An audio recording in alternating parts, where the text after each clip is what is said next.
Bom dia, pessoal. Hoje é dia 28 de fevereiro, né? Hoje é dia do servidor público, né?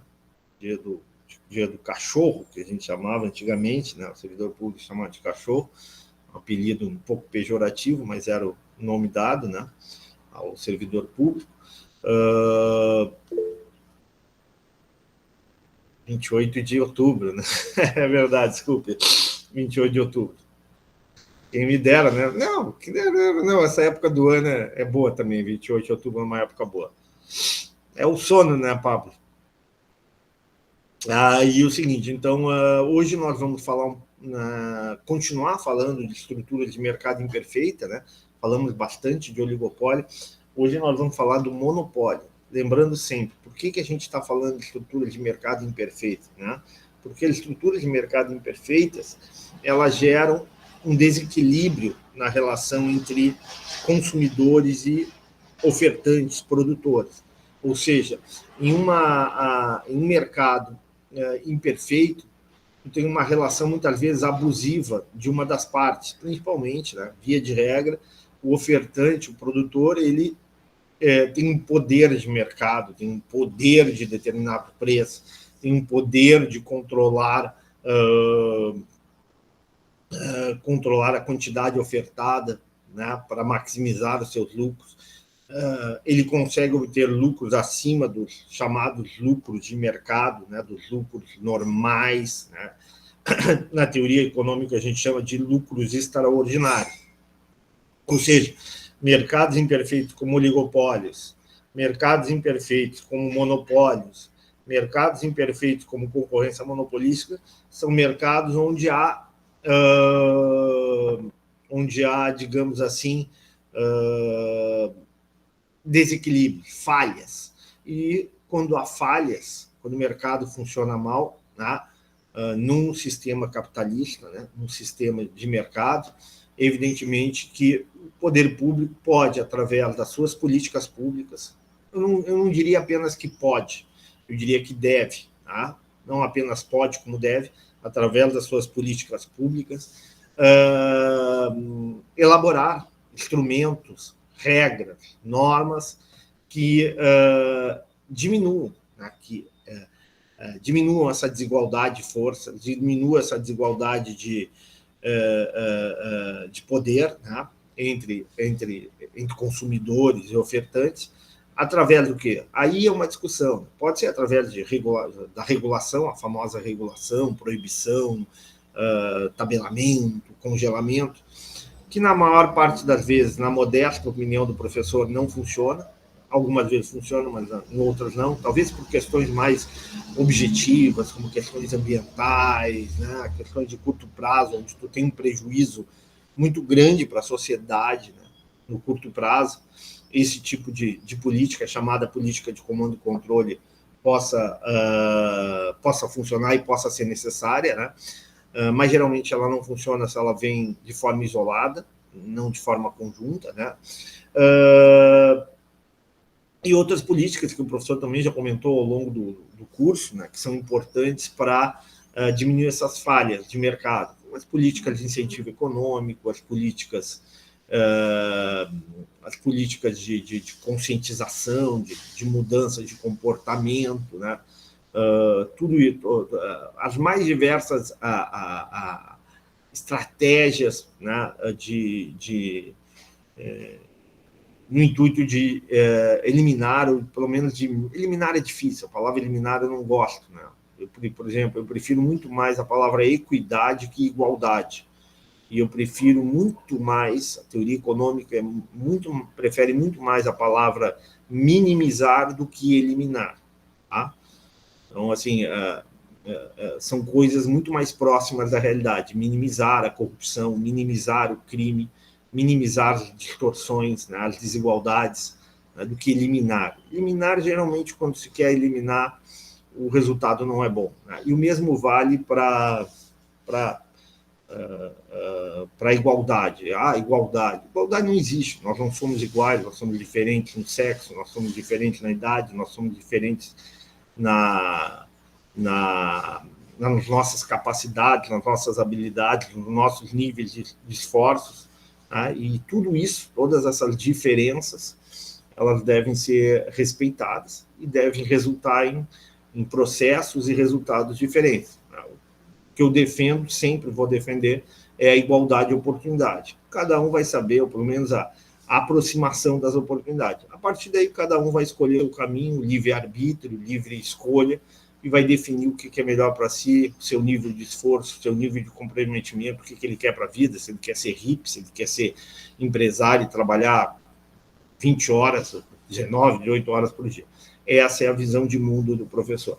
Bom, então é isso. Então, a ideia é a ideia de políticas públicas no sentido de melhorar o mercado, tornar esse mercado mais eficiente. Né? E é isso que nós vamos discutir agora, principalmente no que se refere a um mercado que é muito imperfeito, que é o chamado mercado monopolista, né? O mercado de monopólio, uma única, único soberano, um único detentor do poder, um único detentor da economia, né? Poli vem de polis, polio vem de polis, que é cidade em grego, que também, né, como eram, novamente, a importância da história para a gente entender a economia, a filosofia, a administração, a, a, a sociologia, assim por diante, né? Todas essas ciências sociais que são tão importantes, né, na nossa formação. Polis, né, que significa no grego cidade, mas que para nós a gente traduz como mercado. Por quê? Porque lá na Grécia Antiga, o que se tinha? Né? Na verdade, tinha as chamadas cidades-estados, né? Atenas, Esparta e outras, Tebas, eram cidades onde se organizava a vida econômica, a vida social, o mercado de trocas. Né?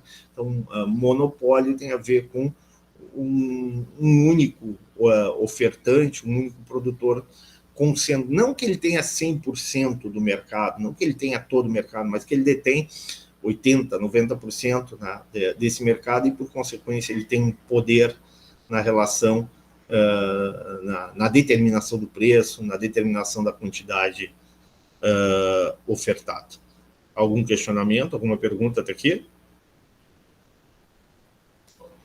Bem, pessoal? Não? Podem escrever pelo chat. Não, tranquilo até agora. Todo mundo concorda com o que o professor diz? Eu acho engraçado. Ninguém discorda da visão do professor? Ou estão com medo de discordar? Enquanto o senhor estava falando, eu estava dando uma olhada aqui nas empresas monopolistas. A Petrobras ainda continua sendo monopólio? Tu pode ter um monopólio público ou um monopólio privado. A Petrobras ela é monopolista em alguns setores, né? Houve uma mudança das leis, né? Mas, por exemplo, no refinamento do petróleo, a Petrobras ainda é monopolista, né? Mas já na exploração, na extração de petróleo, hoje tem outras empresas que podem extrair petróleo. Mas é uma regra, toda uma legislação, né? Que não é exatamente uma legislação aberta, né? Em função novamente, é uma questão cultural, pessoal. Novamente, para a gente entender a Petrobras, nós temos que respeitar muito a Petrobras. A Petrobras, embora tu pode criticar algumas coisas, né? Alguns problemas de gestão, né? Problemas de corrupção muito sério, né? Que ocorreram em diversos governos, de esquerda e de direita, né? Na qual a Petrobras foi cooptada para atender interesses políticos, atender interesses de grupos, os mais variados partidos, os mais variados grupos de poder, né? Fizeram isso com a Petrobras, infelizmente, né? Mas a Petrobras tem uma história bonita com o Brasil, uma história que surgiu lá na década de 40, né? Acho 40, 50, 40, quando foram descobertos os primeiros petróleos, as primeiras poças, as primeiras jazidas de petróleo, aí acho que na Bahia, no interior da Bahia, alguma coisa assim. A partir daí, né, Getúlio Vargas, né, uma visão trabalhista, uma visão mais nacionalista, né, inspirada na ideia, né, de Mussolini, né, aquela visão de proteção ao mercado doméstico, de proteção a indústria local, né? Ele cria, né, a indústria do petróleo, a Petrobras. Na época já existia algumas refinarias, lembra? Não sei se eu já contei para vocês, o Rio Grande do Sul tinha uma refinaria. O Rio Grande do Sul tinha a refinaria da Ipiranga, ali em Rio Grande, que refinava petróleo, antes do monopólio da Petrobras. E, inclusive, o dono da Ipiranga, né, ele tinha uma boa relação de amizade com Getúlio Vargas, e quando foi criada a lei de monopólio, né, para o refinamento do petróleo por parte da Petrobras, houve um acordo entre o proprietário da Ipiranga, o proprietário ou os proprietários da Ipiranga, e o governo Getúlio Vargas, né, de que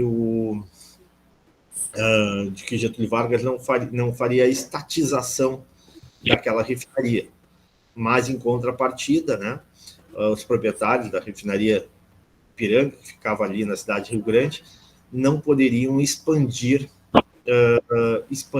a sua capacidade de produção, ou seja, estariam limitados indefinidamente a uma capacidade de refinamento, ou seja, não poderiam crescer como indústria. Evidentemente que isso aí gerou o quê? Gerou lucro para o empresário. O empresário ficou refinando, ganhando ali dentro daquela capacidade instalada, mas não vislumbrava um futuro, porque não podia crescer, não podia expandir a sua capacidade de refinamento. Isso aí é um detalhe interessante da história. Então, a Petrobras tem um papel fundamental no desenvolvimento econômico do país, na geração de novas tecnologias, mas também tem, como tudo na vida, como tudo tem dois lados, né? Também, né, tem a parte boa, mas também tem a parte ruim. Mas a gente pode definir, viu, Maura, a Petrobras como um monopólio público. Mas lembrando, monopólios não são apenas públicos, né? Monopólios podem também ser privados. Eu dei um exemplo aqui para vocês, não sei se eu dei aula passada, o Google é um monopólio, né? Quando a gente abre, eu pergunto aqui, quem é que, quando busca informações, quem é que não usa o Google aqui na sala? Pode escrever no chat. Alguém não usa o Google? Antigamente se usava o Bing, se lembram do Bing? Tem o Yahoo também. O Yahoo, mas eu pergunto, quem é que hoje em dia, 90% das nossas buscas não são pelo Google?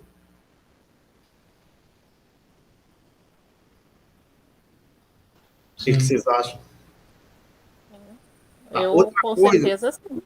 Todos aqui estamos com computador. Eu pergunto para vocês, qual é o navegador de vocês? Não é o da Microsoft? Eu digo o sistema operacional né? Daí o navegador é do Google também. O navegador é do Google, Raul?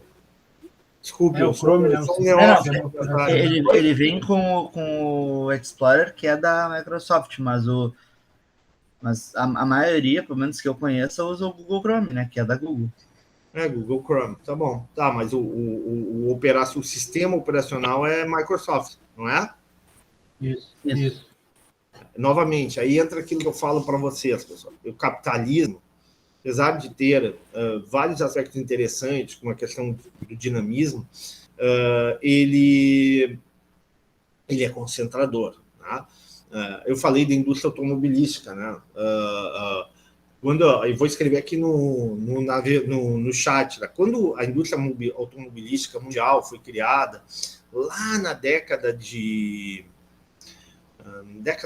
no início do século passado, tem mais de 100 anos a indústria automobilística, por exemplo, só os Estados Unidos tinham no mínimo 10 a 15 fábricas. Tá? Tinha a Oldsmobile, tinha Chrysler, a Ford, tinha a General Motors, tinha uma série de outras empresas, qual é aquela outra? Chevron, uma série de outras, não sei se a Chevron não é da General Motors, uma subsidiária, mas existia uma série de pequenas empresas que foram criadas naquele momento para atender o mercado de automóveis. A dinâmica capitalista, né? A organização das empresas, né? A eficiência maior ou menor das empresas faz com que haja uma concentração, uma eliminação né, das empresas menores, né, ou a saída delas por falência, ou a gente viu ali joint ventures, as fusões, né, os grandes conglomerados, né, a formação de trusts, né. Bom, isso é uma realidade do capitalismo, né, e esse é o grande problema do capitalismo. Na medida em que ele avança, né, essa concentração gera ganhos de escala, ganhos de eficiência, mas também gera excesso de poder para com algumas empresas que ficam muito grandes e conseguem controlar o mercado. No setor de informática, que é um setor muito mais recente, né, muitos de vocês já devem ter assistido o filme Jobs, né, Steve Jobs, né? Na verdade, essa indústria surge lá no início da década de 70, lá no Vale do Silício, lá na Califórnia. Se a gente for ver, no início, o próprio Bill Gates, Jobs e outros grandes gênios ali da informática, as grandes empresas, na verdade, as empresas nasciam basicamente no fundo de quintal, né? Eram aqueles jovens inteligentes, capazes, né, motivados que saíam da Universidade de Berkeley, da Universidade de Stanford, na Califórnia, Sacramento, tudo ali na Califórnia, San Diego, né? Grandes universidades, grandes grandes locais para pensar, para desenvolver ideias, né, e tecnologias, né, e esses jovens montavam pequenas empresas, muitos deles, o próprio Jobs fez isso, né, no fundo de quintal da casa dele, da casa de um amigo dele, assim por diante. Então, claro, o mercado era extremamente concorrencial. À medida que algumas empresas se tornavam mais fortes, outras não conseguiam ter tanto sucesso de mercado, o mercado ia se concentrando. E o exemplo mais clássico é do Bill Gates, né, da Microsoft, né, que já no final da década de 80, início na década de 90, já estava um mega monopólio, monopólio privado, que praticamente restringia a entrada, né? Criava barreiras à entrada, criava todo tipo de dificuldade operacional, tecnológica para garantir a manutenção desse monopólio privado. Professor, mas tem o Linux, tem outros sistemas, mas eu pergunto, alguém aqui, depois do Linux, já existe há mais de 20 anos, alguém está usando Linux nessa sala? Não, Raul, eu já usei, mas não estou mais usando. Não, eu já usei um tempo, mas... Eu também. Eu já usei um tempo, mas não uso mais. Porque tem muita restrição às coisas, né? As trabalho e coisa, agora que como a gente está fazendo online, às vezes o pessoal manda e daí o Linux ele não aceita. E daí para tu mandar de volta também é complicado. Perfeito. Fala, Deraldo. Eu uso. Tu está usando aí agora? Sim, eu realizo todas as minhas tarefas normalmente, sem problema. Manda no ADT, né? Na extensão ADT. Não, eu mando em Word. DocX, tranquilo.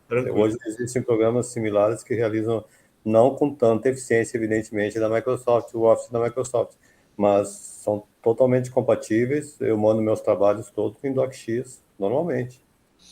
Bom, tudo bem. Ótimo, Geraldo.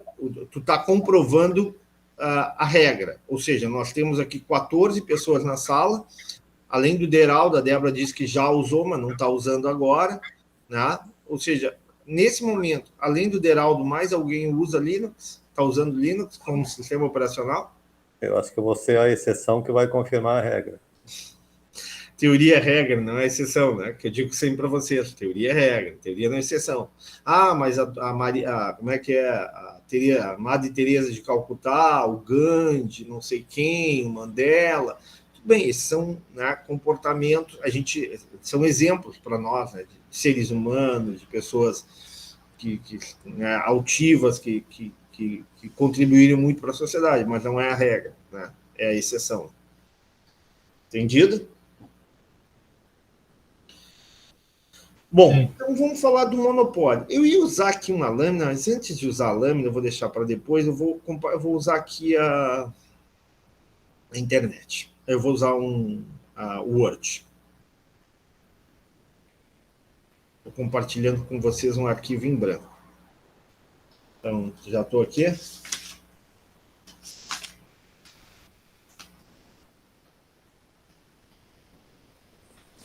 Professor, Oi. Essas empresas que são franqueadas, tipo a Tipo? McDonald's, elas são consideradas monopolistas? Não, não, a McDonald's, é um bom exemplo, Mauro. É isso que eu gosto, que eu acho interessante numa aula. Esse tipo de. O professor não tinha pensado na questão do franqueado. Aí chega um aluno interessado como tu, né? Uma aluna, no caso, né? Interessada, e questiona o negócio. O que é essas empresas de franqueamento? Né? Um novo modelo de negócio. Basicamente é isso. Né? Quem tem muito mais autoridade para falar sobre isso seria um professor de administração do que o Ricardo, né? Talvez a Paola, talvez a Jaciane, talvez a Carol, a professora Carol, o professor Ciro, né? Com a administração, eu acho que eles têm mais conhecimento. Mas, na verdade, o franquear é um modelo de negócio. Né? O franquear é a ideia de vender a marca, né? Vender esse modelo de negócio. Então, tu está vendendo o quê? Tu está vendendo uma reputação, tu está vendendo uma imagem, né? E essa empresa que está comprando isso, né? Ela já sai com algumas vantagens, né? Ou seja, aquela história, tu pode ali no Zé Barnabé, comprar um cachorro quente, comprar um X, ou tu pode ir no McDonald's, no Burger King, não sei mais o que, assim por diante. As vantagens de tu comprar aí no Burger King, no McDonald's, é que tu já sabe o padrão, a qualidade, as regras, assim, de higiene, assim por diante. Ou pelo menos tu acredita. Se não sabe, pelo menos tu acredita nisso, né? Mas nesse caso não é exatamente monopólio, Maura, porque tá? Se tu pensar nessa área de alimentação, a gente está falando aí do McDonald's e Burger King, quantas e quantas empresas ofertam produtos, né, nessa área de fast food muito semelhantes, né, que atuam nesse mercado, né?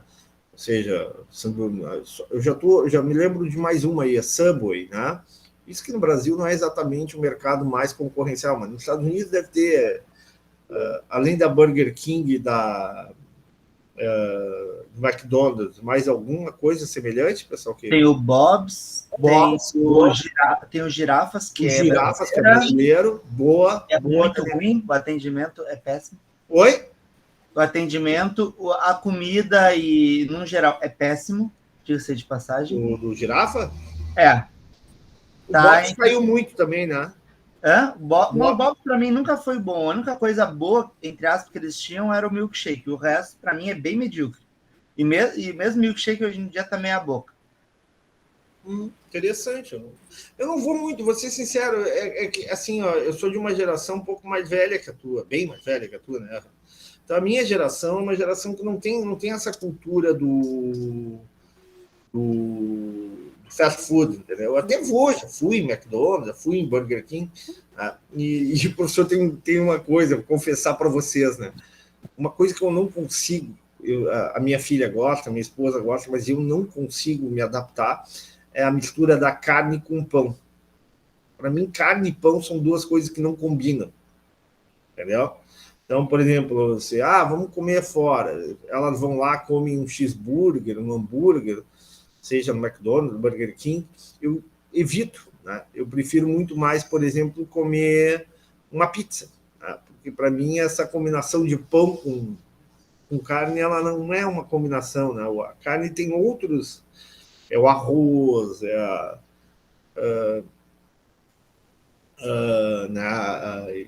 sei lá, outros elementos que combinam melhor com a carne. Eu sei disso, Papo, tu é da geração mais recente, né? E, aliás, tem uma pesquisa interessante, já que a gente está falando isso, saindo um pouco, né? Por isso que é tão legal a administração. Eu gosto muito da área de administração quando as pessoas discutem a administração, né? No caso, por exemplo, tá? Nós gaúchos, o principal produto de delivery, né? Delivery, que é a entrega, né? Que a gente, aportuguesando, seria delivery, né? Que a gente recebe em casa é hambúrguer, né? É o X, que a gente chama de X, né? Em São Paulo, o contrário. a maior parte de teleentregas, né, de motoboys entregam nas casas, no apartamento, né, em São Paulo, não é cheeseburger, é pizza. Eu, particularmente, estou mais para São Paulo do que para o Rio Grande do Sul. Gosto mais. Não que eu não como, já comi muito cheeseburger, X-Bom, principalmente esses eu gostava muito, tinha um X no Trianon, que eu comia quando era mais jovem, tinha a tua idade, né? Mas é uma combinação que para mim não fecha muito.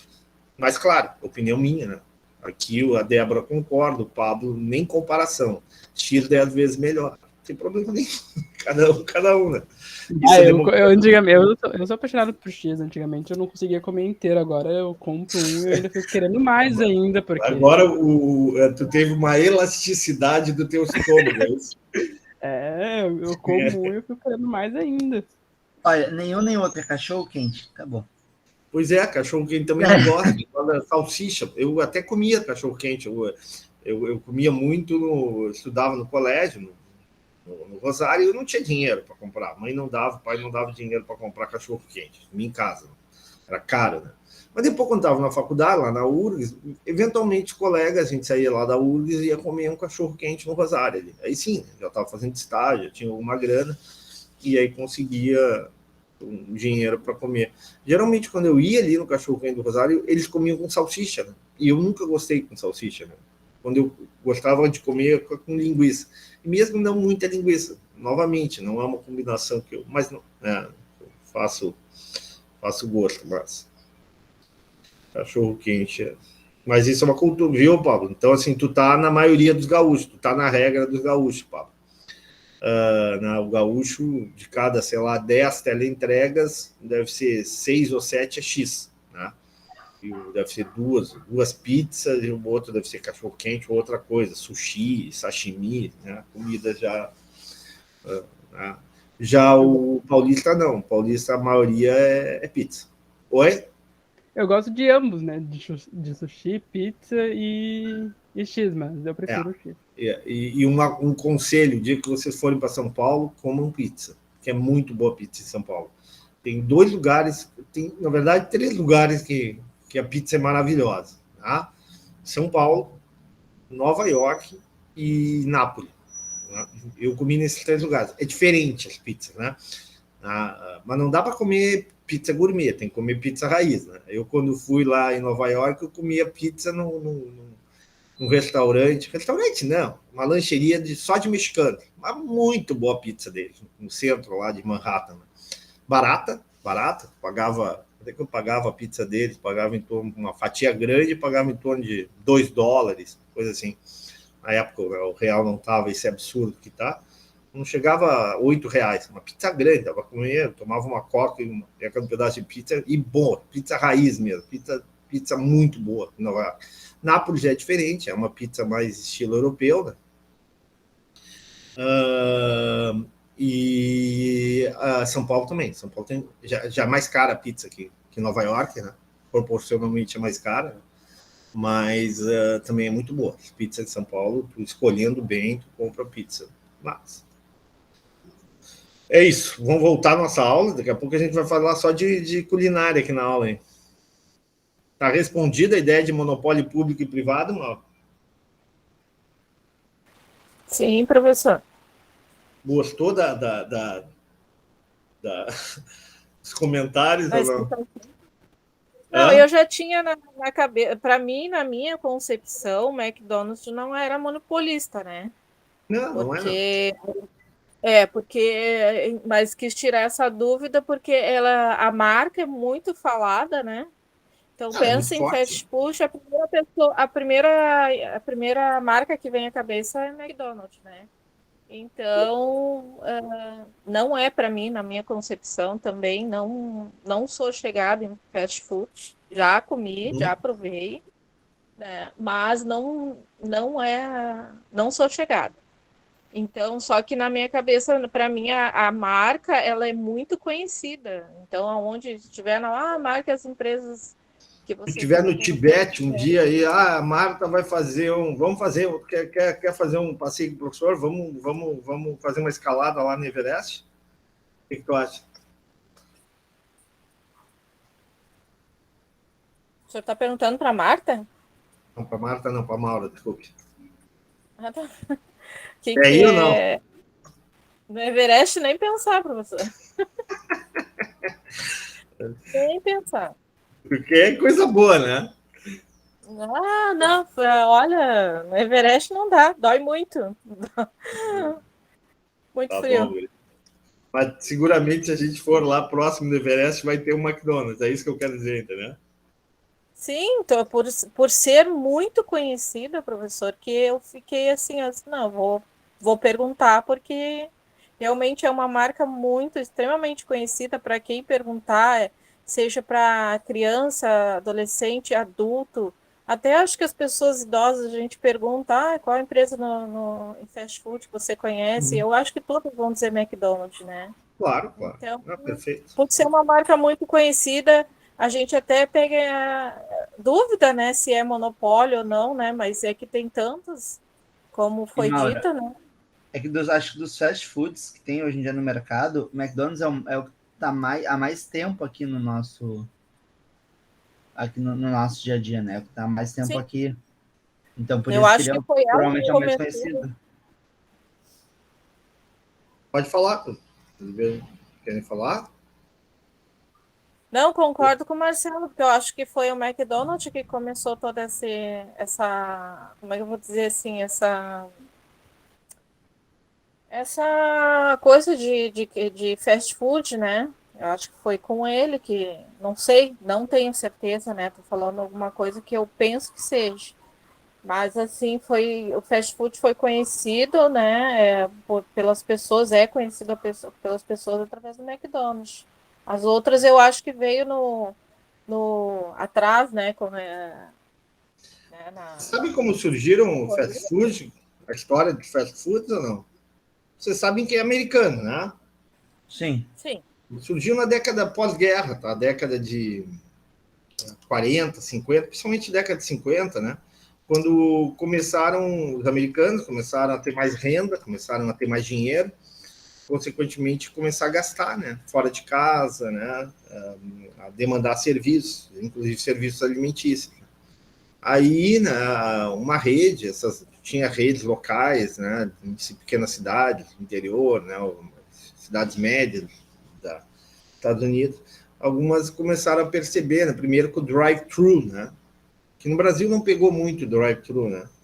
Mas, né, eles tinham lá o tal de drive-thru e aí, né, comiam e tal. E alguns empresários começaram a perceber que padronizar, criar uma rede, né, de empresas era vantajoso. Então, é assim que surgiu. E, claro, essas franquias começaram a crescer muito, se tornaram franquias globais, né? E começaram a ser comercializadas para o resto do mundo. Lembrando sempre, o professor que é um pouco mais velho, né, na minha infância e até adolescência, até ali final da década de 80, né, não existia nenhum tipo dessas franquias no Brasil. Né? Acho que o McDonald's surge no final da década de 80, né? Burger King 90, qual é aquela outra, Kentucky, aquela do frango frito, que acho que tem aqui no Brasil também. Kentucky? Como é o nome? Alguém sabe o nome? Aquela do KFC, frango. né? Hã? KFC é Kentucky KFC é Fried Chicken. Kentucky Food Company, deve ser, né? Companhia Não, é Kentucky Fried Chicken, é frango frito de Kentucky. Fried Chicken, né? Kentucky, então, fried, frito, né? Frango frito, né? Tá, exatamente. Obrigado, Raul. E aí surgiu um monte, né? No Brasil, né? Inclusive franquias brasileiras. É essa a lógica. Tá, então olha aqui, eu estou dando um exemplo, tá? De monopólio aqui. Um exemplo, eu me lembrei do cimento aqui como monopólio. No Brasil, né, tinha uma grande empresa chamada Votorantim, tá, que era praticamente monopolista, um monopólio privado, né, na oferta de cimento. Né? Então, coloquei esse exemplo para a gente entender como é que funciona o monopólio. Tá? Então, o que acontece no monopólio, pessoal? Isso é uma questão interessante. Tá? A empresa monopolista, tá? A empresa monopolista pode vender, diferentemente da concorrência perfeita, né? diferentes níveis de produtos para diferentes níveis de preço. Tá? Observem o seguinte, ó, eu não tenho aqui diferente, vamos supor que isso aqui seja em milhões de toneladas, tá? Aqui, milhões de toneladas. Milhões de toneladas. Tá? Então, a empresa tem diferentes níveis, né, de produção. Tá? Aqui é de produtos, não vou botar de produção. Fica mais claro. Para diferentes níveis de preço. Isso é uma característica do monopólio. Então, a empresa monopolística pode vender diferentes níveis de produção para diferentes níveis de preço. Tá? Então, no monopólio, via de regra, o que acontece? Para que depois a gente vai para os cálculos lá. Tá? À medida que o preço reduz, né, ou que a empresa reduz o seu preço. Por que a empresa reduz o seu preço? Porque, diferentemente da concorrência perfeita, não é o mercado que define o preço. A empresa é determinadora de preço. A empresa define o preço. Né? No monopólio, a empresa estabelece o preço. Não é o preço estabelecido pelo mercado. Isso é uma grande diferença. Então, à medida que reduz o preço, né, pode vender mais... Nesse caso aqui, cimento. Ou seja, a empresa que vai escolher o quanto ela produzir. Se ela vai vender mais ou menos. Se ela baixar o seu preço, e aqui está o preço, ó, preço, ela vai vender mais cimento. Lembrando sempre, né, a empresa é quem controla o preço, a empresa é determinadora de preço, diferentemente da concorrência perfeita. Isso são as diferenças que a gente está vendo. No monopólio também as empresas têm barreiras à entrada, ou seja, elas criam dificuldades, criam empecilhos, né, sejam legais ou não, para evitar a entrada, né, a concorrência de novas empresas. Bom, então vamos lá. Então, vamos dar um exemplozinho seguinte. Se a empresa estabeleceu o preço de 10 mil, quantos milhões de toneladas ela vai vender? Pela tabela aqui.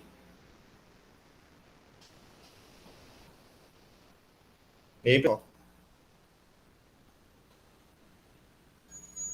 Quantos milhões de toneladas ela vai vender? Não estou enxergando o chat. Vocês estão respondendo pelo chat? Uma boa dica, filme total, o link tem no YouTube, ou Raul? É no Netflix. No Netflix, Fome de Poder. Manda para mim, ele manda para o grupo. Daí, olha, nesse feriado, acho que eu vou assistir, então. Valeu a dica. Tá? Tem uma dica, eu já falei isso aí outra vez, no YouTube, de graça, tá? The Battle of Ideas. Para quem quer entender um pouquinho o conflito do século XX, conflito de ideias, né? Do pensamento econômico, liberalismo, keynesianismo, marxismo, né? The Battle of Ideas, a batalha de ideias, né? Em português, tá? Tem liberado no YouTube um belo filme, não é um filme, é um documentário, tá? De 1 hora, vale a pena para quem quer aprender um pouco sobre história do pensamento econômico. É bem divertido, não é nada cansativo. Tá? Então, sugestão, The Battle of Ideas, a batalha de ideias. Então tá, a Marta aqui já matou a questão aqui. 10 mil, né? A receita total, porque também em reais.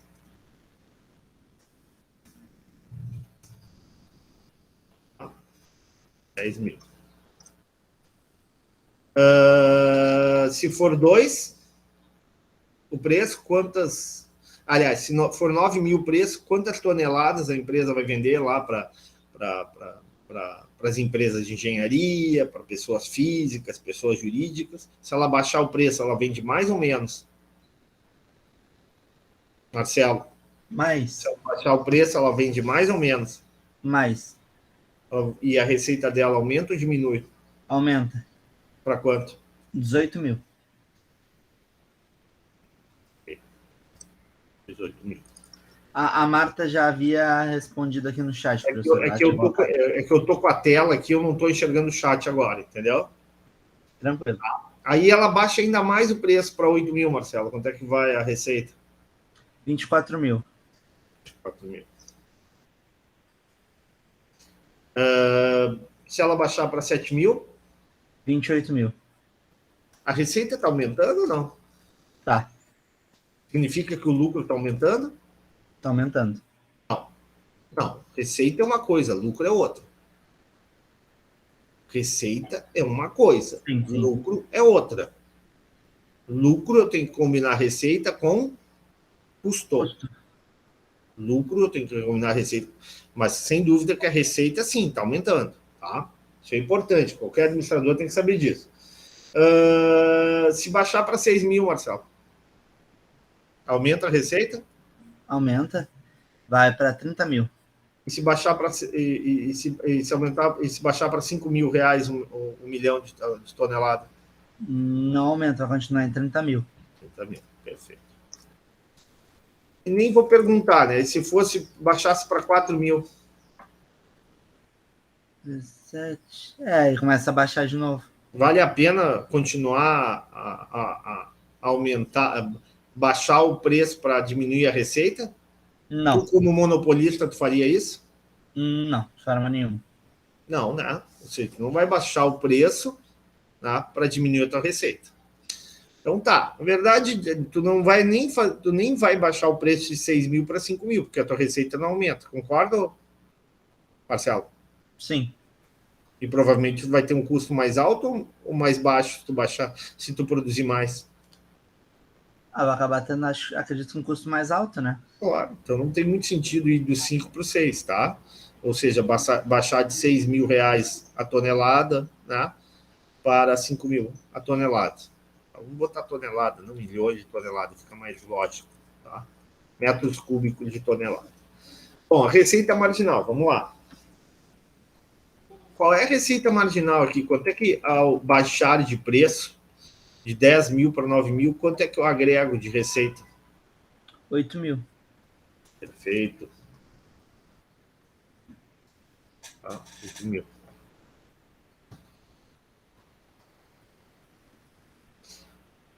Ao baixar de 9 mil para 8 mil, quanto é que eu agrego de receita? 6 mil.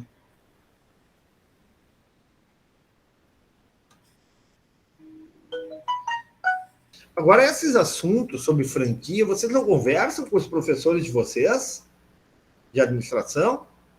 Esse assunto é tão legal de conversar entre administradores. Se eu fosse aluno de administração, eu estaria todo dia discutindo isso, perguntando. Vocês não discutem com os professores de vocês de administração? Ei, Marcelo. Olha, professor, até agora não tive a oportunidade de discutir nenhum professor assim, até o momento, né, mas... Esse é um assunto muito legal, o administrador tem que discutir essas coisas. Faz parte da formação de vocês. Bom, custo total eu também vou botar... observe, tudo que está em verde aqui é um dado que a gente levanta na empresa, ok? O resto é um dado derivado. Qual é a diferença entre um dado que a gente levanta na empresa e um dado derivado? Hein?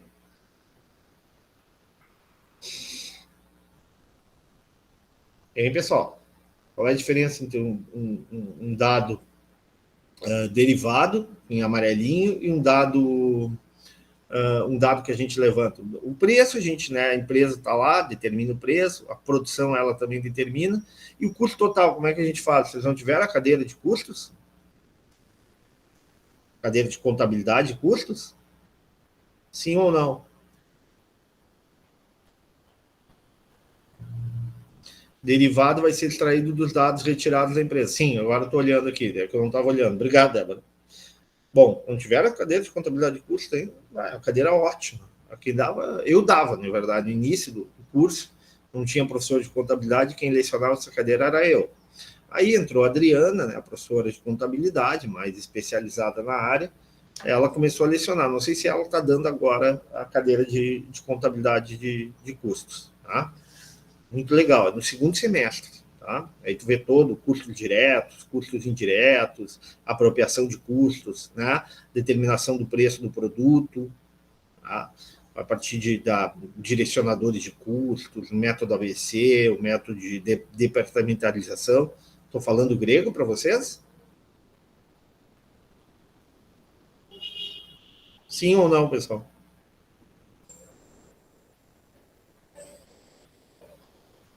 Então, vocês tiveram contabilidade de custos, né? Já tiveram contabilidade de custos, ok?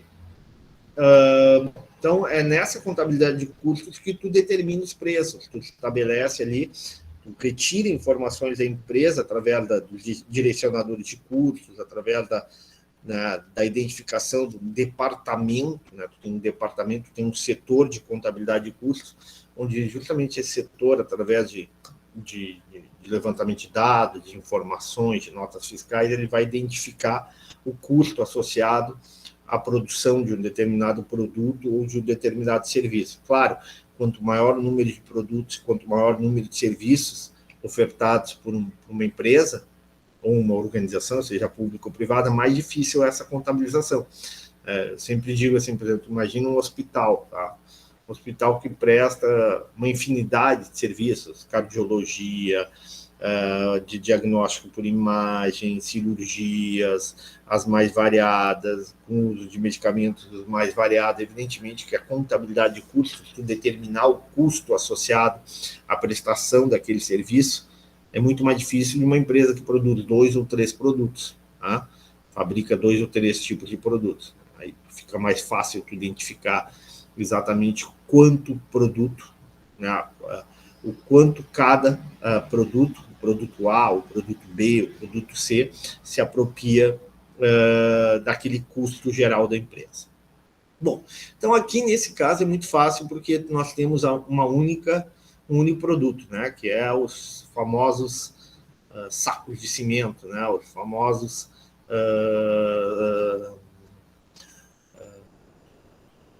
produção de cimento, no caso. Nesse caso nem é saco de cimento, é tonelada de cimento. Então, quanto é que custa uma tonelada de cimento? Deixa eu pegar aqui o dado direitinho, ver se eu consigo enxergar.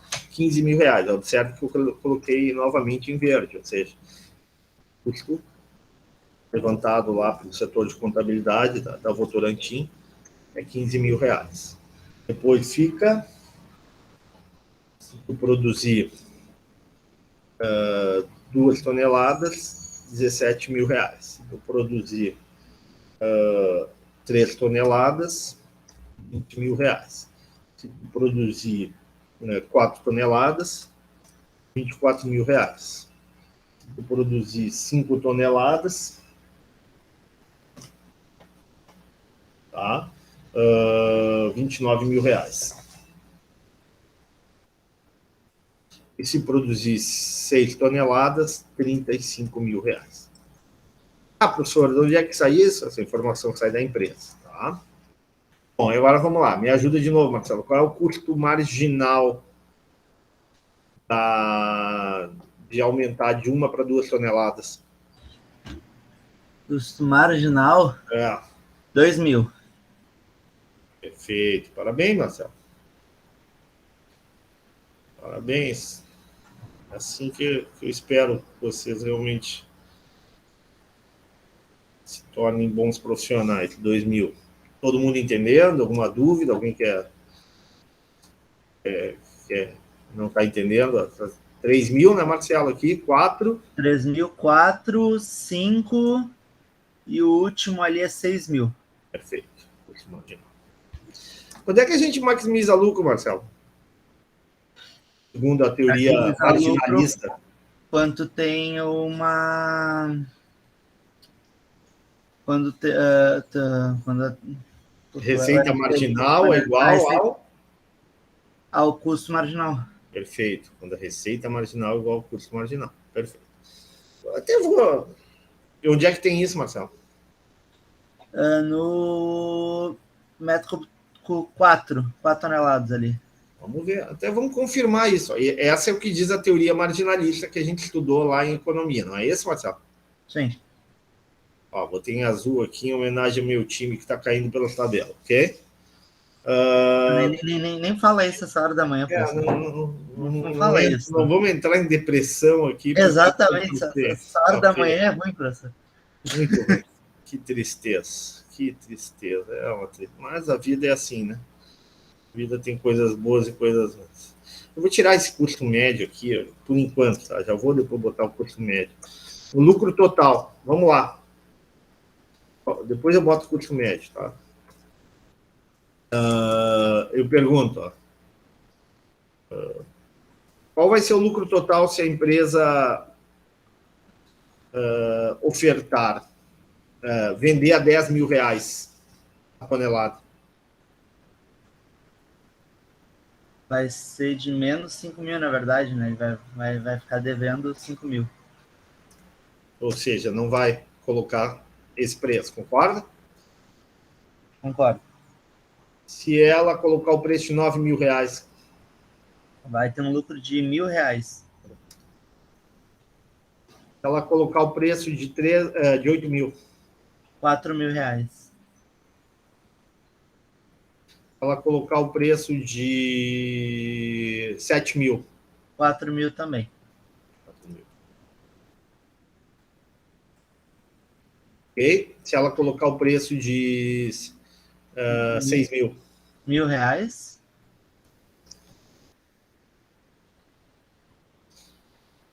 E aí vai dar um prejuízo de 5 mil. Tá. Moral da história, ela determina o preço ou não? Ela determina, ela é monopolista, concordam? Sim. Onde é que ela vai? Qual é o preço que ela vai determinar? Qual é o preço que ela vai colocar para o mercado? 7 mil por tonelada, né? Não. 7 mil por tonelada, exatamente. E vai ofertar quantas toneladas? 4 toneladas. 4 toneladas. Ou seja, ela determinou, o monopolista determinou o preço e determinou a quantidade ofertada. Tá claro isso? Enxergaram isso? O monopolista determinou o preço. Que preço é esse? O preço que maximiza o seu lucro, que é entre 3 e 4 toneladas. Na verdade, já falei isso para vocês, conceito de derivado, conceito de limite, conceito de intervalo, tudo aquilo que eu já falei para vocês, que o professor Kahn já deve também ter comentado com vocês, mesmo que não tenha dado essa matéria que é super importante, que infelizmente não é culpa do Kahn, né? Porque realmente não está no conteúdo do curso, ou uma falha aí, né? Quando definiram fazer essa cadeira, decidiram que para administrador da UERJ não é importante cálculo de derivado, diferentemente de outras escolas de administração que tem cálculo de derivado. Eu fui voto vencido nessa, infelizmente, mas tudo bem, isso é outra questão. Mas eu tento mostrar para vocês que o conceito de derivado e o conceito de limite é o conceito intervalar, ou seja, se tu observar ali o lucro, tanto em 3 toneladas quanto em 4 toneladas é o mesmo, não é isso, Marcelo? Sim. Moral da história, provavelmente a empresa vai maximizar o lucro entre 3 e 4 toneladas, 3 toneladas e meia, 3,4 toneladas, 3,7 toneladas, não sei exatamente, porque a gente está trabalhando com dados discretos e não dados contínuos, mas é nesse intervalo que a empresa estará maximizando o lucro, ou seja, ela vai estabelecer um preço aí entre 8 mil e 7 mil, nesse intervalo aí. Vamos botar aqui, vamos ver, só por curiosidade. Vamos criar aqui um valor.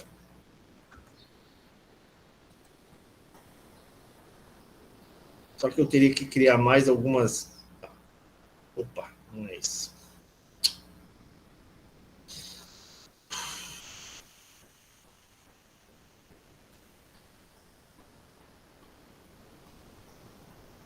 Vamos supor que eu botasse 13,5 aqui, tá?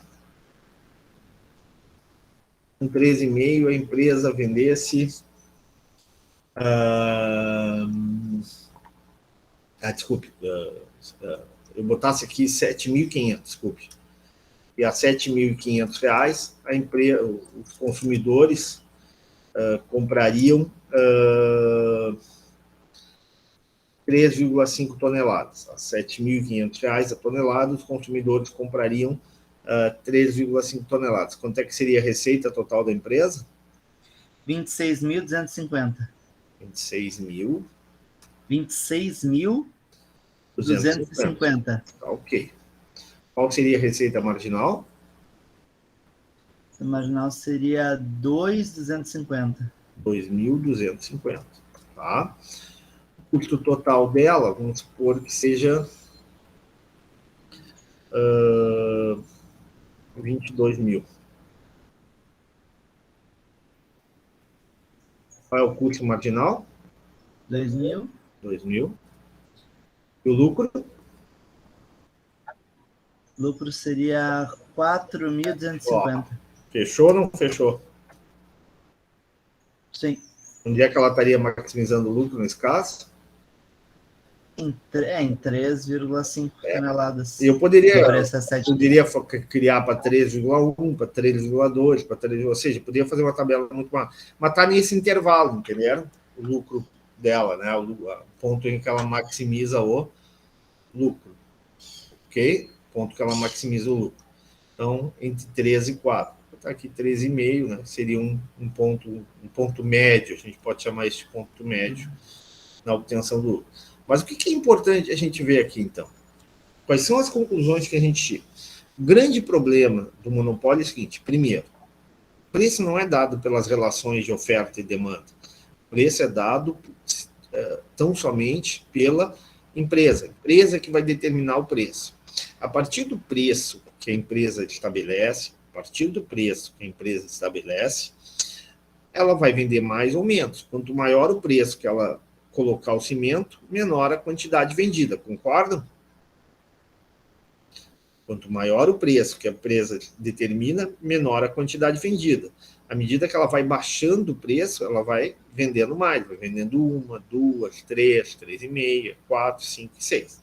Bom, aí o administrador da empresa vai fazer essa planilha, vai pegar lá os dados, vai chegar à seguinte conclusão: qual é o objetivo da empresa privada, da empresa monopolista ali? É maximizar lucro, não é isso? Dentro dessa loja de maximização de lucros, qual é o preço que ela vai colocar no mercado? Ela vai colocar a tonelada de cimento no mercado?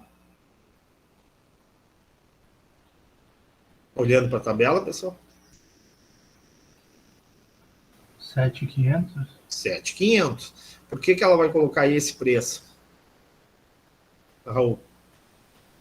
Que é o que vai ter maior maximização de lucro. Ela vai ter um lucro maior possível. A 7.500, quantas toneladas ela vai vender no mercado?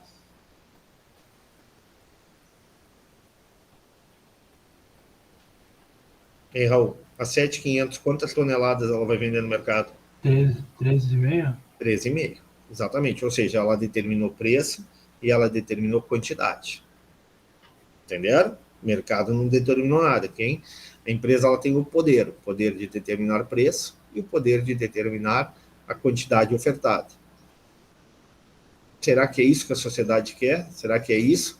É que ela não está abusando? Ela não podia, por exemplo, se fosse um mercado concorrencial, o preço não podia ser mais baixo e a quantidade, né, produzida e ofertada e comercializada, talvez a palavra seja melhor, é essa, comercializada, vou colocar aqui no chat para vocês, comercializada, não fosse maior, se fosse em concorrência perfeita, a um preço mais baixo, tem claramente um abuso de poder, tem uma relação desigual, uma relação desequilibrada entre consumidores, né, que são as empresas de engenharia, os empreiteiros, as pessoas físicas que vão lá e compram o cimento, e essa empresa monopolista que detém o controle do mercado. Okay? Esse é o grande problema do monopólio. Tá bem até aqui? Posso continuar? Ô, professor. Fala. Só uma coisa, se ela é monopolista, né? Aí não seria 100%, porque se ela é um monopólio, ela não poderia botar, vou vender 3 toneladas a 10 mil e é isso que tem. Não. Boa pergunta. Eu entendi a tua pergunta, né, Raul? Sim. Olha aqui. Ela poderia... Se ela determina o preço, ela não pode determinar o quanto que a gente vai comprar. Sim. Eu te pergunto, ela pode determinar o quanto que a gente vai comprar? A monopolista? Quanto A gente vai comprar. Quanto que a gente vai lá no mercadinho comprar de cimento? Daí é o que a gente quiser, né? Exatamente. A 10 mil, se ela colocar 10 mil, quantas toneladas a gente vai comprar? Uma. Se ela colocar 9 mil. Aí é 2. Entendeu a diferença, como é a coisa e como é que tu está entendendo? Ou como tu estava entendendo? Tá, entendi. Não é ela decide preço, ela não vai decidir o quanto que a gente vai consumir. Concorda ou não? Sim, mas ela poderia, vou fazer só 1.000 e não vou mais fazer. Tá, vamos supor que... Mas aí seria um prejuízo para ela, né? Vamos supor, ela decide o quê? Ela vai fazer 1.000 a quanto? A 10 mil, só vai ter essa primeira linha ali. Tá, tudo bem, vamos supor que só tem a primeira linha. Eu vou botar 10 mil, quero ganhar o máximo possível, vou botar o preço mais alto possível, né? É isso que tu diz, né? É. Bom, e aí? Aí ela coloca 10 mil, aí a gente vai no mercadinho e olha, puta, será que eu vou comprar a 10 mil reais a tonelada? Ou eu vou adiar a minha reforma da minha casa? Ou aquela empresa lá que eventualmente estava pensando em construir um prédio e disse, puxa, 10 mil reais não vou ter lucro, não vou comprar 10 mil reais de cimento, a tonelada de cimento, não vale a pena. Talvez uma ou outra empresa ainda ache razoável pagar esse preço. Qual é o total que vai ser vendido no mercado a 10 mil reais? Então, é muito pouco, né? Uma tonelada, né? Isso. Concorda, Raul? Vendendo uma tonelada, qual será a receita dela? 15. Oi?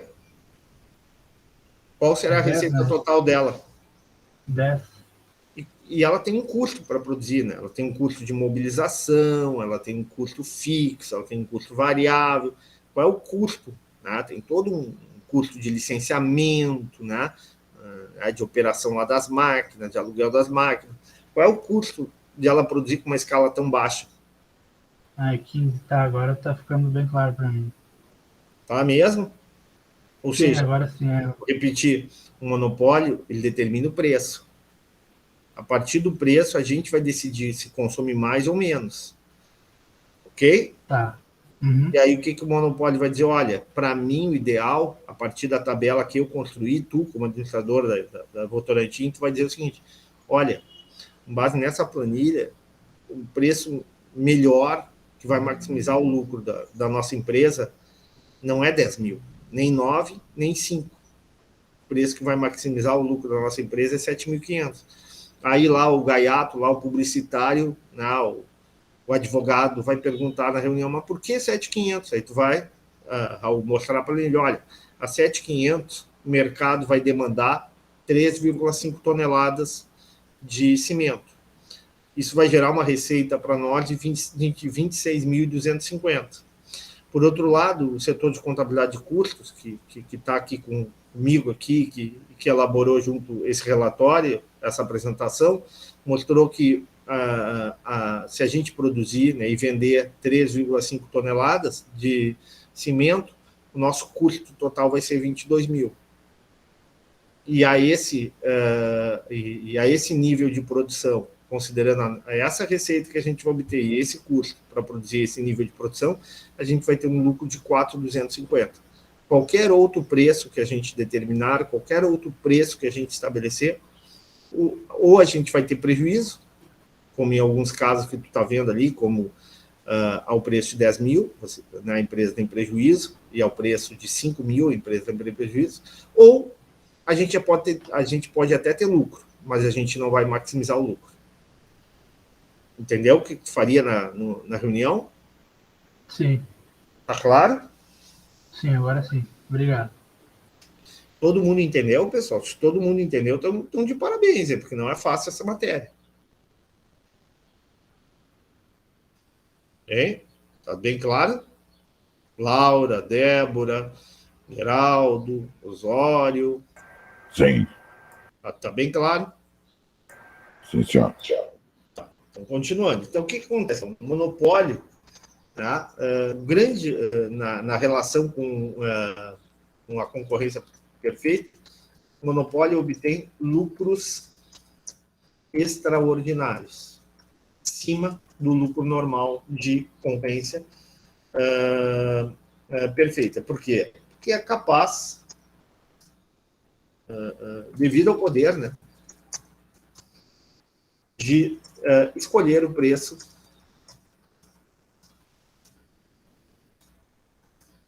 que resulte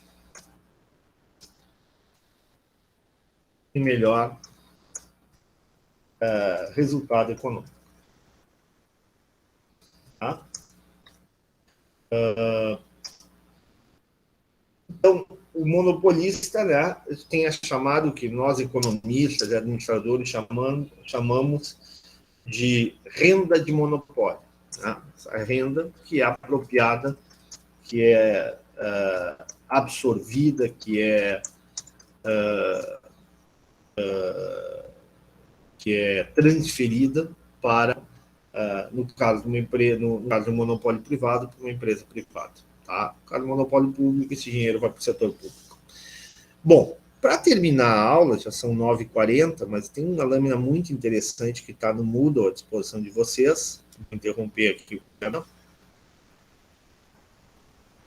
E vou aqui já abrir outra lâmina. Só um pouquinho. Vou precisar da tua ajuda, Marcelo. Pode ser? Hoje eu peguei de corinho. Pode ser? Pode, professor, pode. Estou compartilhando com vocês, não estou? Agora apareceu. Então, o que a gente vai falar agora?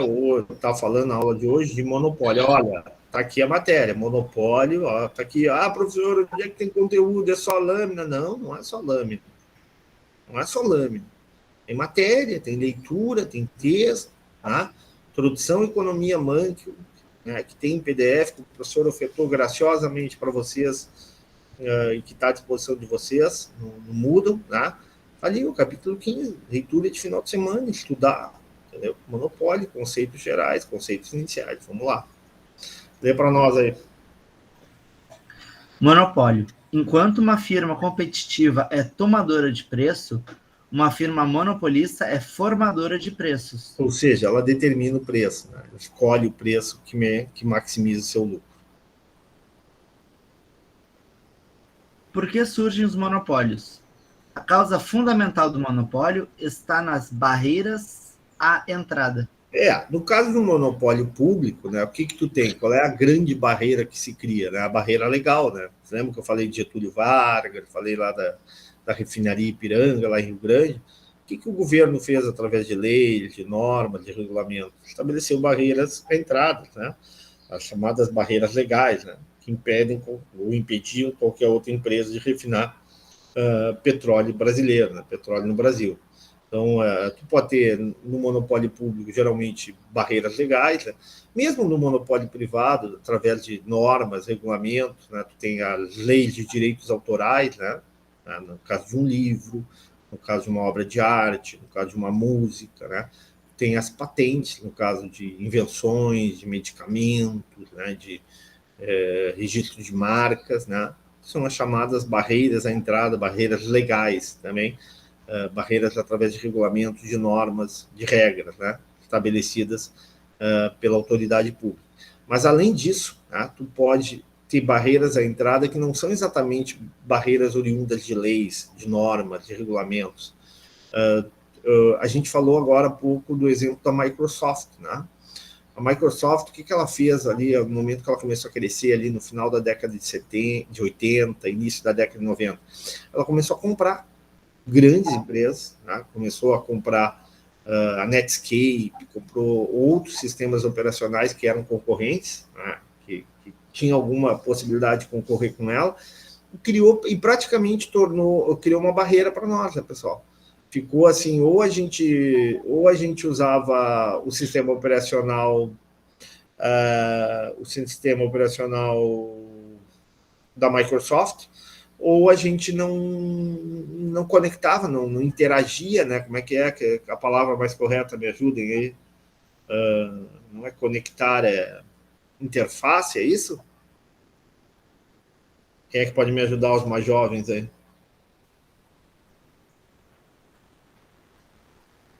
Eu acho que não havia uma interface entre o sistema operacional, né? E agora até tem mais, mas antigamente não tinha, então praticamente ou tu comprava no navegador da Microsoft, né? O navegador não, o sistema operacional da Microsoft, ou né, tu não tinha como encaminhar um arquivo num ambiente de trabalho para outro, não consigo abrir o teu arquivo, né? Então tu tinha uma série de empecilhos, né, de barreiras, que não são exatamente criadas por leis, por regras, por normas, né, mas que dificultavam, né, a entrada, né, a abertura, né, a concorrência, né, o surgimento de novos concorrentes. Entendido? Ficou claro? Professor? Fala. Esse daí da questão da barreira das entradas, a gente pode ver um paralelo ali no que o Facebook fez comprando o Instagram, o WhatsApp, meio que tentar linkar todas elas para barrar, sei lá, um crescimento do Telegram, dessas outras redes que vem surgindo. Perfeito, Raul. O monopólio é uma barreira de entrada, entendeu? Exatamente. Por exemplo, vou dar um outro exemplo de barreira de entrada aqui, propriedade de um recurso-chave. Vocês jovens aí, né, tinha uma empresa, né, que tinha uma propaganda famosa quando eu era criança, né, muito bonita, por sinal, e dizia assim: diamante era para sempre, diamantes são para sempre, né? Era De Beers, né? Era uma empresa que era produtora de diamantes, acho que era uma empresa da África do Sul, tá? E ela detinha praticamente 80% das minas de diamante no mundo. Eu pergunto, é uma lei que estabeleceu esse monopólio ou simplesmente foi a propriedade das minas, a propriedade das terras que poderiam obter diamante? Né? Propriedade. Ou seja, ela não criou barreiras à entrada a novas empresas que pudessem competir com ela? Tá? Então, é exatamente isso. Esse exemplo que tu deu do Instagram, né, do Facebook, qual é o outro falou? Do Twitter, né? Não, acho que é o WhatsApp. Eu sei que são 5, mas as outras duas elas ainda não são tão grandes como essas 3, né? Então, tu cria uma barreira, né? O Telegram, eu me lembro de um bolsonarista, um amigo meu que é muito bolsonarista, né? Estava brabo com o WhatsApp, tá? Porque o WhatsApp começou a limitar, né, o número de mensagens, uma coisa relativamente recente agora, né, para 5 no máximo a gente consegue mandar, né, e quando é com frequência só para 1, não é isso? Eu acho que sim, tem um negocinho. E um cara muito legal, eu gosto muito do cara, mas ele tem lá, tem a visão política dele, eu respeito, não tem problema nenhum. E ele estava brabo, isso foi 1 ou 2 anos atrás, tal, mais ou menos isso. Aí, Ricardo, não sei o quê, tô te avisando aqui que eu tô saindo do WhatsApp, que eu tô indo pro Telegram. E tem outro, tem o Telegram e tem o Signal, não é isso? Acho que sim. Acho que é mais um. Aliás, quando caiu o WhatsApp aí, faz mais ou menos uns 30 dias atrás, não caiu o WhatsApp? Sim. O pessoal se atirou no Telegram, tentou, né? Mas não deu 15 dias, ele voltou para o WhatsApp. Por que será que ele voltou para o WhatsApp? Apesar de ser bolsonarista, né? Achar que o WhatsApp é comunista, não sei o que mais, aquela coisa toda. Porque todo mundo está no WhatsApp, né? Porque todo mundo está no WhatsApp, exatamente. Ou seja, ele foi para o Telegram, opa, onde é que eu estou aqui? Quem é que está aqui? Ninguém está aqui, entendeu? Talvez no futuro a gente consiga. Até que a China, né, é um regime, né, totalitário, que é um regime, né, de regras, limitações. O que a China fez para... Não tem o WhatsApp lá, né? Tem um monopólio, nesse caso, não é um monopólio privado, né? Um monopólio público. Né? Eu acho que o Google não pode entrar lá, né? Tem uma série de limitações dessas empresas de informática americanas para participar desse mercado digital na China. Então, o que a gente usa aqui, que é universal, eles não podem usar lá. Tá, continua para nós, Marcelo. Por que surgem os monopólios? Barreiras à entrada têm 3 origens. Propriedade de um recurso-chave. Ou seja, uma mina, né, de minério, de ferro, a Vale, né, por exemplo, tem boa parte das minas de minério de ferro, que mais aí as reservas, né, uma reserva, né, uma bacia de petróleo que é só dela, né? Então, tu tem esse tipo de barreira à entrada. Continua. O governo concede a uma única firma o direito exclusivo para produzir um bem. Aí é uma barreira legal, uma barreira criada por leis, regras, né, sejam justas ou não, né? Continua.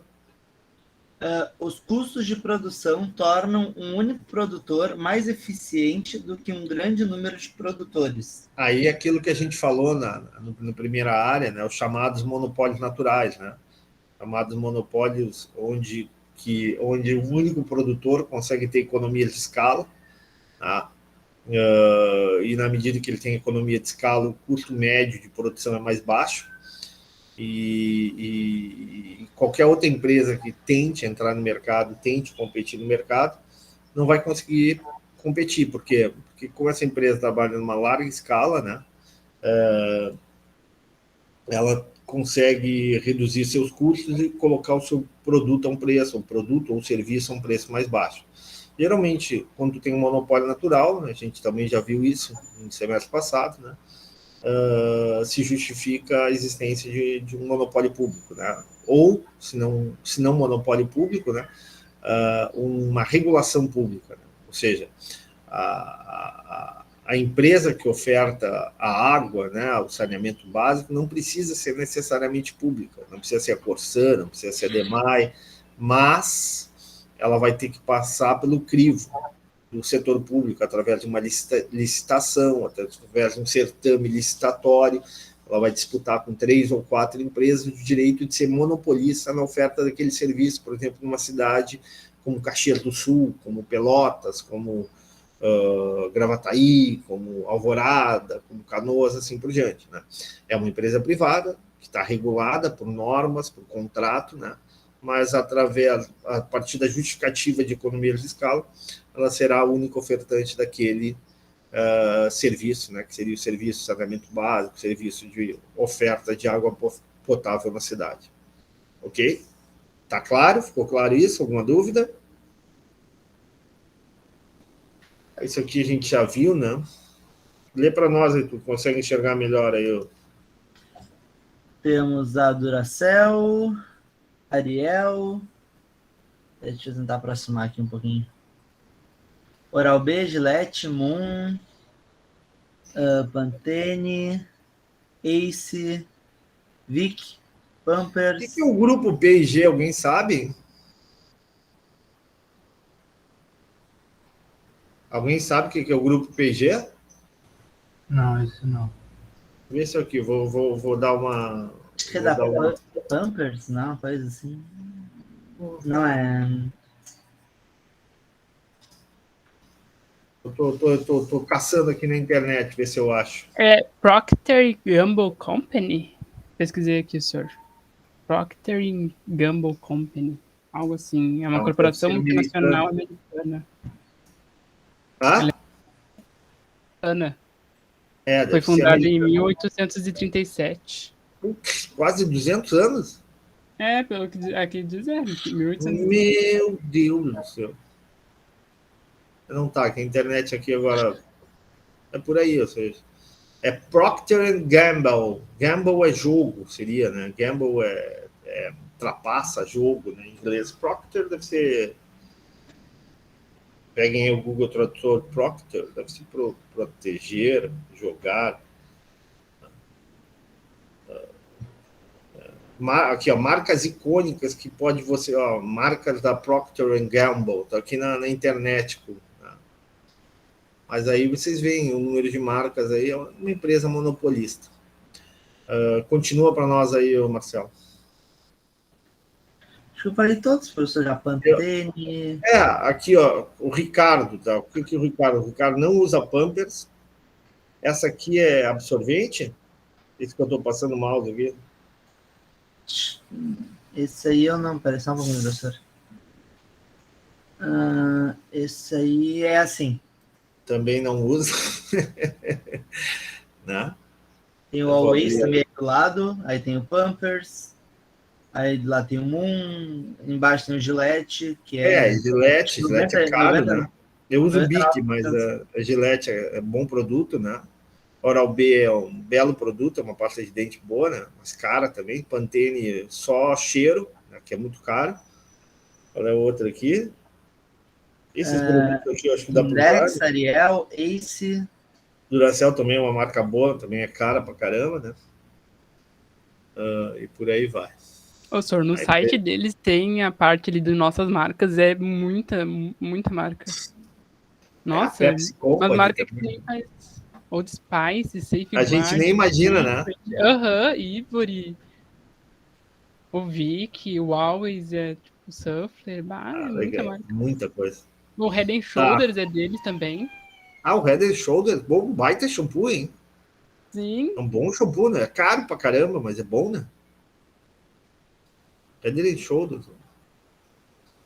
Tá bom. O que é Head & Shoulders em inglês? Alguém sabe? Cabeça e ombro. Oi? Cabeça e ombro. Cabeça e ombro, exatamente. Essa é a tradução do Head & Shoulders. Bom, continuamos aqui na nossa... Continua aí, Marcelo. O que é aí? Outros monopólios? Correio, Eletrobras e a... Putz, me fugi agora. Petrobras. A BR distribuidora. A BR, no caso, nem é uma subsidiária da Petrobras, né? A BR distribuidora. Tá? Que tem a BR, ela distribui petróleo e ela tem bandeiras, né? Tem posto de gasolina. No caso do posto de gasolina, ela não é monopolista, tá? A BR, por exemplo, a bandeira BR, todo mundo já foi no posto BR, não fomos?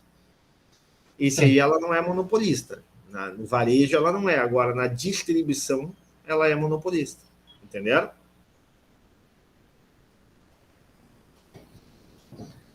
O Correio é um negócio interessante, né, pessoal? O Correio sempre foi um monopólio, mas o Correio está perdendo, né? Eu estava pensando esses dias, né? Eu estava andando de carro ali perto do HPS, de repente eu vi uma empresa, uma Log, não sei o que, Long Log, não sei se vocês já ouviram uma caminhonete, tipo uma van grande, Mercedes bem grande. Já viram essa empresa ou não? Andando na cidade? Não, professor. Sim, é azul, né? Exatamente. Aí, o símbolo é uma lebre, eu acho. Oi? O símbolo dela é uma lebre. Um coelho. Eu não reparei. Mas o que interessa é que essas empresas estão tomando mercado, né? O Correio, onde é que ele ganhava dinheiro depois que, claro, com a internet, ninguém manda mais carta, né? Basicamente era o Sedex, né? Era transporte de mercadoria, de produtos, né? E o Correio, aos pouquinhos, foi perdendo esse espaço, né? Hoje o Correio é muito menor do que foi.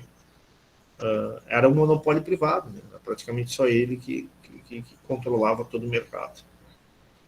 Aqui, ó, empresas estatais, né? Alguns monopólios, né? Porque o Brasil é monopolista. O Correio não está privatizado ou ia ser privatizado? Vai ser, tem que ser, né? Porque quanto mais demorar para privatizar o Correio, menor o valor de mercado dele. Né? A realidade é inexorável. O processo do Correio é inexorável, não tem mais volta. O Correio não tem mais volta. Já faz anos, né? Isso não é de agora, isso faz tempo, né? Faz tempo, né? O serviço piorou muito, em parte pela própria gestão, em parte porque o governo investiu, tem uma série de variáveis aí que tu pode discutir.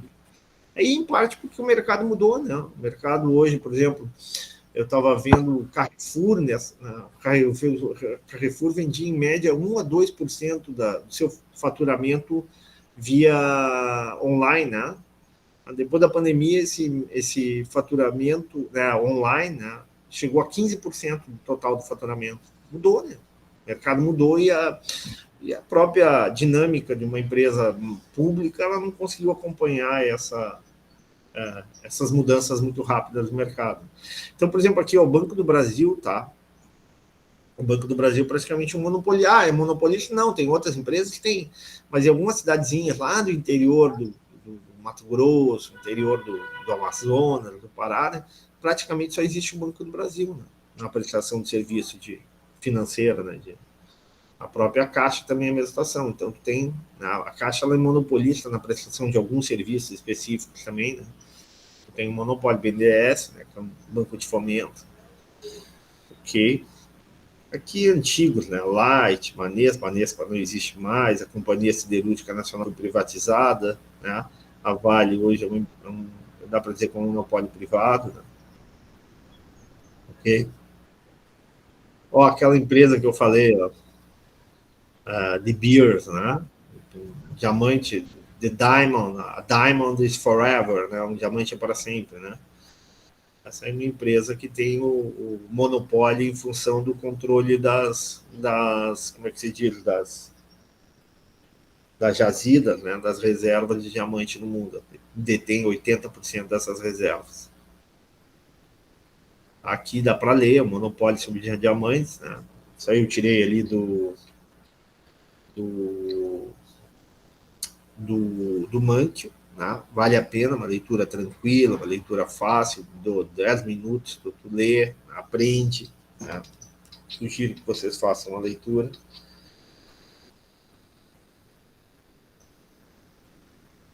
Bom, aqui entra assim, até que ponto os problemas de monopólio são predominantes? Monopólios, né, da própria dinâmica do capitalismo, que são muito frequentes, se tornam frequentes com o crescimento do capitalismo, né? E, como a gente falou, basicamente, no monopólio, a empresa tem algum tipo de controle sobre os preços, né? Firmas com alto poder monopolista são casos raros. Aí a gente, né, aí é como é que eu vou dizer para você, né? Há uma faixa aí, né? Um grau, tem empresas mais monopolistas e menos monopolistas, empresas que têm, a gente falou de situações, né, de grandes empresas que têm monopólio, como a Microsoft, como a Petrobras, né? E já outras empresas elas são monopolistas, mas um grau de monopólio menor, né? Então já chega a ser quase uma concorrência monopolística, que a gente vai ver a aula que vem, o que é a tal da concorrência monopolística.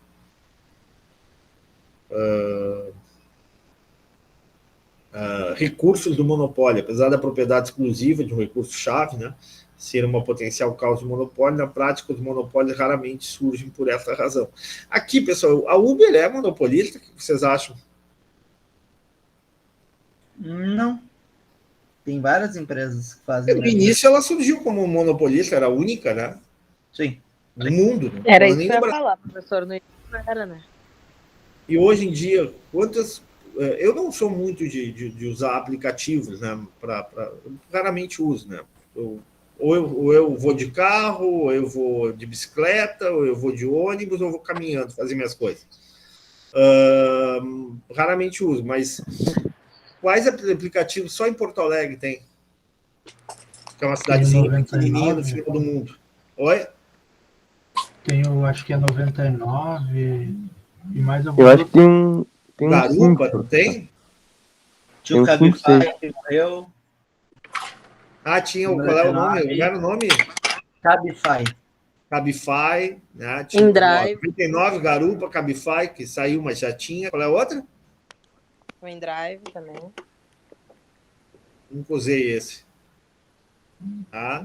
Tu tem no mínimo 5 ou 6 aplicativos, não é esse?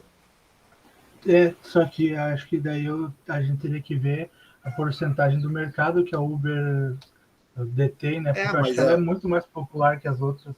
Porque ela ainda é mais organizada, né? as pessoas confiam mais, né, no serviço da Uber, não é isso? Mais ou menos é isso. Mas já não tem poder tão grande, não dá para dizer que é um monopólio, um alto grau de monopólio, né? Ela é monopolista, mas não é ela não detém 90% do mercado. Só em Porto Alegre, acredito que, com boa vontade, ela deve ter 60% do mercado. Airbnb, todo mundo sabe o que é o Airbnb? Sim, a dos hotéis lá, né? E só tem esse serviço ou tem outros? Aí eu não sei. Tem Decolar, tem Kayak, tem Booking. Trivago. Oi? Trivago. Ou seja, não é exatamente um monopólio, né, na oferta desse serviço. O Twitter eu não sei, eu uso o Twitter, mas eu não sei o que seria um substituto do Twitter. O Instagram seria um substituto do Twitter? É até mais moderno, né? Porque pode botar fotos, vídeos. Não é isso? Eu acho que não é a mesma coisa, não. Não é o mesmo serviço, né? Nem o Face também é o mesmo serviço. Né? Serviços diferentes. Aqui, né? O governo podem restringir a entrada, né? Concedendo para a única firma o direito exclusivo de vender um produto particular em determinados mercados. A Amazon também já foi, né?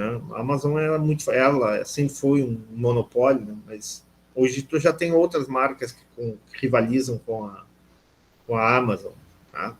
O Face, Google, assim por diante. Netflix foi um monopólio no início, né? Também, bom exemplo. Netflix foi um exemplo de monopólio. Hoje em dia tu já tem uma série de outras plataformas, né? A própria Amazon, né? Que mais, além da Amazon e da Netflix, tem a Disney, não é isso? Disney Plus, Globoplay, Star Plus. Discovery, né? Mais também, tem um monte, né? Surgindo.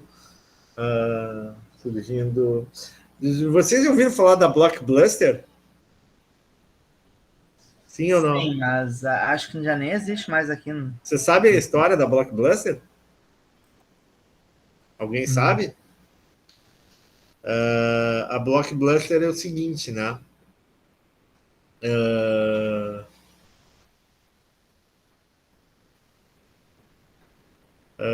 A Blockbuster, ela lá no início do século, no início desse século, lá por 2000, 2001, ela era multipoderosa, era a maior empresa na área de vídeos, locadoras, né? Tu tinha até franquias aqui em Porto Alegre, né? Uma das grandes lojas da Blockbuster era ali lá no alto entre a Carlos Gomes e a... Na Perimetral, não era? A Carlos Gomes, Perimetral e o 24, não é isso? Lá em cima, né? Lá era uma mega loja, né? Só que aí parece que um administrador que não estudou muito, né? Que era o administrador da empresa lá, administrador da empresa da Blockbuster, teve uma reunião com a Netflix, acho que era a Netflix, na época era uma empresa muito pequena, né? E aí ofereceram para não sei se era Netflix ou Amazon, não sei exatamente qual, mas ofereceram para esse administrador brilhante aí, né? A venda, né, por $40 milhões, um valor na época ridículo, né, da venda, eu acho que era Netflix, né? E o cara disse, não, esse mercado não tem futuro. Moral da história, onde é que está esse cara hoje? Onde é que está a Blockbuster, né? Velho, as decisões no administrador tem que pesar, tem que estudar, né, para não fazer bobagem, né? Outras empresas também tem. Vocês já ouviram aquele caso clássico eu acho que era Kodak, né? Que não quis ir para o mundo digital, né? Antigamente as câmeras fotográficas eram câmeras que tu tinha que revelar a foto, né? Eu me lembro a mãe, né? Tirava as fotos, aí no outro dia ela ia lá na loja da Kodak, né? Fazia a revelação das fotos, algumas ficavam ruins, era caro, né? Aí surgiu a tecnologia digital, né? Das máquinas fotográficas digitais. Aí eu não sei se era exatamente a Kodak ou outra empresa que disse, não, isso aí não tem futuro, não vai por aí.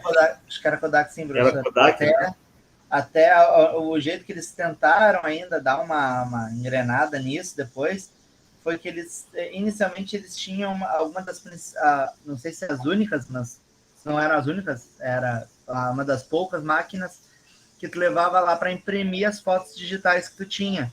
Aí tu fazia lá na hora, levava 1 hora, 2, muitas vezes, e tu imprimia já na hora a foto. Era bem tranquilo. Tem alguns terminais ainda espalhados pela cidade. Acho que só no centro, tinha no Big também, agora não tem mais. Mas aí era da Kodak também. Kodak, ou seja, o quanto é importante a administração, né? Um bom administrador numa empresa, né? Acaba com a empresa, né? Então, sirva de lição esses exemplos, né, para mostrar como o administrador tem que estar ligado, conectado, né, seja numa organização pública ou privada. Tá? Bom, aqui, né, patentes e direitos, já falamos, né, a lei das patentes, né, direito de propriedade, direito autoral, né, direito, hoje em dia, para tocar uma música na rádio, tem que pagar direito autoral, direito na questão da produção literária, né. A gente também já falou de monopólios naturais, né? Isso a gente já comentou, não vou repetir aqui. Mas vocês podem olhar com calma, né? A redução ao monopólio natural, economia de escala, já falamos disso também. A quebra dos monopólios, né? Da regra da lei das patentes, foi uma grande discussão na década de 90 e no início desse século, né? E aí vou dar o crédito a um antigo ministro da Saúde, José Serra, né, que foi candidato à presidência, né, e que brilhantemente, né, como ministro da Saúde na época, conseguiu criar a lei do genérico, né, e hoje quantos milhões e milhões de brasileiros são beneficiados pela lei do genérico, né, a gente consegue comprar um medicamento genérico depois de um tempo, claro, depois de que é expirado a patente, depois que a empresa recupera seu investimento, a gente consegue comprar medicamentos genéricos a um custo muito mais baixo. Né? Então, a César o que é de César. Né? Temos que agradecer aí ao ex-ministro da Saúde, do governo Fernando Henrique, essa política, né? Política de medicamentos genéricos, né? Que quebrou o monopólio dos equipamentos de marca. Então, também aqui, boa leitura, tá? A gente já viu a diferença entre monopólio e competição. Aqui tu tem um duopólio, né? As duas mega empresas que produzem aviões no mundo, aviões a jato, né? A Embraer, ela não produz grandes aviões, a Embraer é uma empresa que participa do mercado, mas mais o mercado regional, mais o mercado de aviões de média, pequeno porte, né? As duas mega empresas, esse consórcio europeu, que é do Airbus, né, e a mega empresa americana, que fica lá na região de Seattle, né, lá na fronteira oeste com o Canadá, né, maior empresa.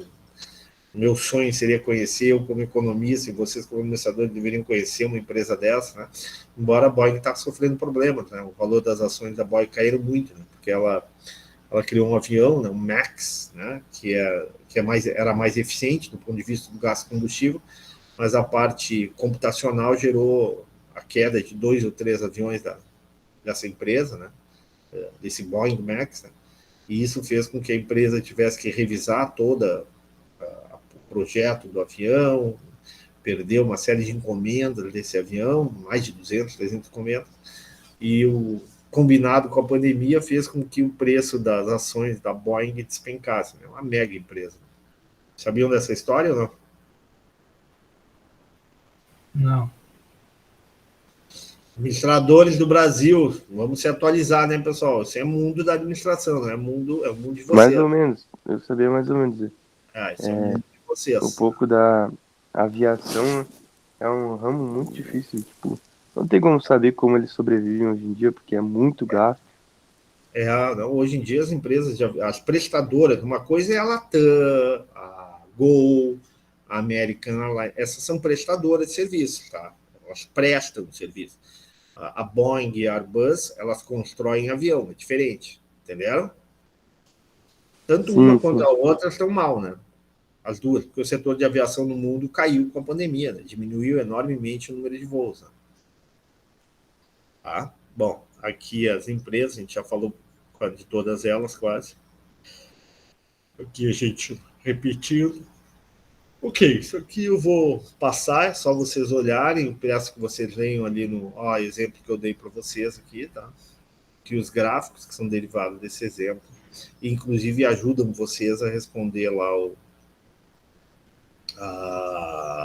ajudam a responder a lista de exercícios. Então, uma dica aí fica para quem quiser.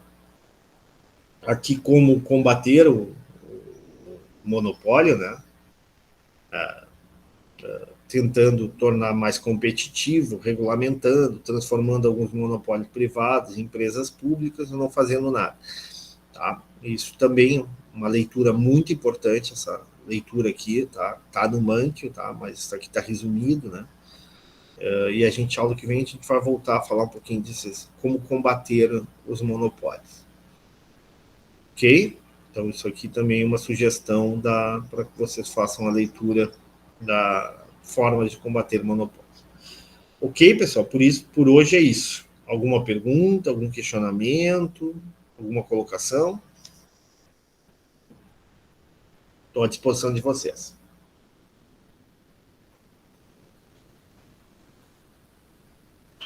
Da minha parte, tudo certo. Tranquilo, então? Tranquilo, professor.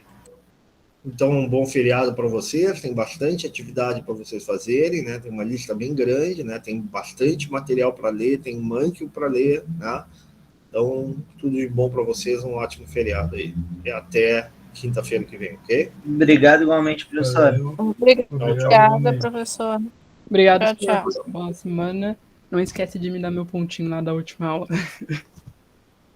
A pergunta. Valeu, senhor, pela aula. Até a próxima. Valeu, abraço. Bom feriado para todos.